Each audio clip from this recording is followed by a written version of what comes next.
మనందరూ తెలుసు north Korea ఈ రోజు కూడా చాలా రిజిడ్ కమ్యూనిజం ఫాలో అవుతుంది. ఎకనామికల్గా కూడా వీళ్ళు కమ్యూనిస్ట్ ఫిలాసఫీ చాలా వరకు ఫాలో అవుతారనమాట.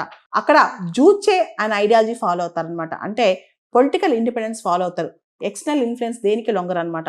దాంతోపాటు మిలిటరీ సెల్ఫ్ రిలయన్స్ కావచ్చు, ఎకనామిక్ సెల్ఫ్ సఫిషియన్సీ కావచ్చు, ఇలాంటి ఫిలాసఫీని ఫాలో అవుతారు.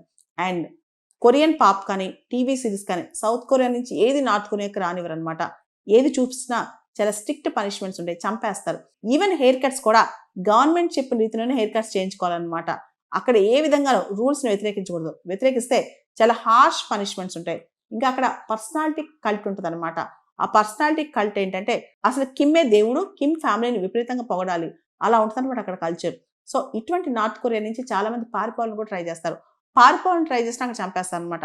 సో ఇలాంటి నార్త్ కొరియాలో ఒక ఆడపిల్లని అధ్యక్షుడిగా చేస్తారా? నార్త్ కొరియాని ఒక అమ్మాయి ఏలబోతుందా? కిమ్ జూ ఏ ఎవరు అనే దాని మీద ఇప్పుడు అంతర్జాతీయంగా చర్చ జరుగుతోంది.